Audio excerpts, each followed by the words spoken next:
بسم اللہ الرحمن الرحیم۔ السلام علیکم 10th کلاس، کیسے ہیں اسٹوڈنٹس؟ میں امید کرتی ہوں سب ٹھیک ہوں گے۔ بیٹے اردو کی بک کھولیں تو ہم پڑھ رہے تھے غزل حسرت موہانی کی غزل ہے یہ۔ اس کا تیسرا شعر کریں گے ہم۔ گناہ گار ہوں ایک خطا ہو گئی ہے، میں درماندہ ہوں اس بارگاہ عطا کا، گناہ گار ہوں ایک خطا ہو گئی ہے۔ ٹھیک ہے، میں درماندہ ہوں یعنی میں ٹھکرایا ہوا ہوں، مصیبت زدہ ہوں، بارگاہ عطا کا اللہ تعالیٰ کی بارگاہ کا جو حقیقی عطا کرنے والی ہے، گناہ گار ہوں، غلطی کرنے والا ہوں، اللہ کی حدود توڑنے والا ہوں۔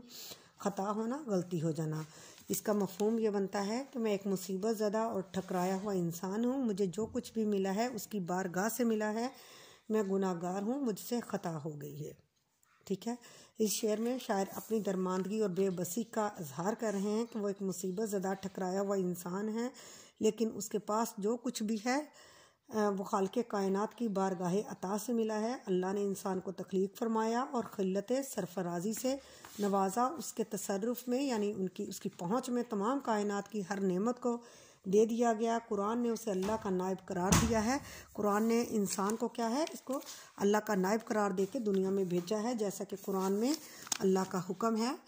قرآن میں اللہ کا حکم ہے، اس کا ترجمہ ہے آیت کا کہ اور جب کہا تیرے رب نے فرشتوں کو کہ میں بنانے والا ہوں زمین پر ایک نائب۔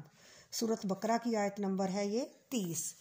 دوسرے مصرعے میں شاعر اپنے گناہ گار ہونے کا اعتراف کرتے ہوئے کہتے ہیں کہ اے خالق، تو نے ہمارے جد امجد حضرت آدم کو تخلیق فرمایا، اس کو تخلیق جب کیا تو اسے اپنی نعمتوں سے نوازا اور فرشتوں کو اس کے حضور جھکنے کا حکم دیا، اس کی دل جوئی کے لیے حضرت حوا کو تخلیق کیا، اسے جنت بطور ٹھکانہ عطا کی، وہاں پر حضرت آدم اور حضرت حوا سے ایک ایسی خطا ہوئی جس نے انہیں منع کیا گیا تھا، مگر وہ شیطان کے جھانسے میں آگے اس پھل کو کھا لیا جس کے کھانے سے انہیں منع کیا گیا تھا۔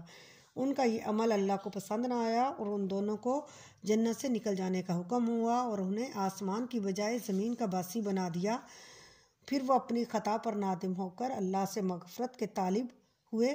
بقول شاعر، بندہ ہے گناہ گار تو رحمان ہے مولا، بندے پہ کرم کرنا تیری شان ہے مولا۔ اصل میں شاعر انسانی فطرت کی غمخواری کر رہے ہیں کہ گناہ اور نافرمانی کرنا اس کی سرشت میں شامل ہے، لیکن معاف کرنا اور عطا کرنا اللہ تعالیٰ کی عظیم ترین صفات ہیں۔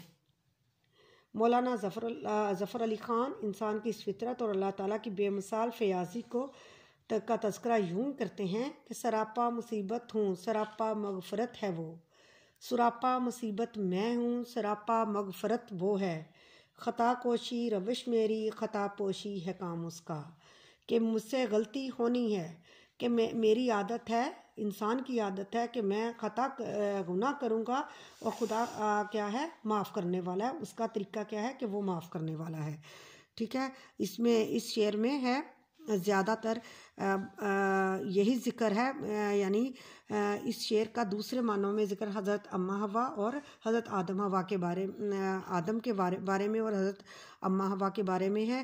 آپ نے یہ شروع سے پڑھا ہوگا، سنا ہوگا کہ حضرت اماں حوا اور حضرت آدم کو سب سے پہلے اللہ تعالیٰ نے ان کو تخلیق کر کے ان کو جنت میں بھیجا اور ان کو جس درخت کا پھل کھانے سے منع کیا تھا انہوں نے وہی پھل کھا لیا اور غلطی کی، اور ان کو اللہ تعالیٰ کو ان کا یہ عمل پسند نہ آیا اور پھر اللہ تعالیٰ نے ان کو جنت سے نکلنے کا حکم دے دیا تھا، اور وہ جب وہ زمین پہ آ گئے پھر وہ اللہ تعالیٰ سے نادم ہو کے انہوں نے معافی مانگی، اور اللہ تعالیٰ کیا ہے، معاف کرنے والا ہے۔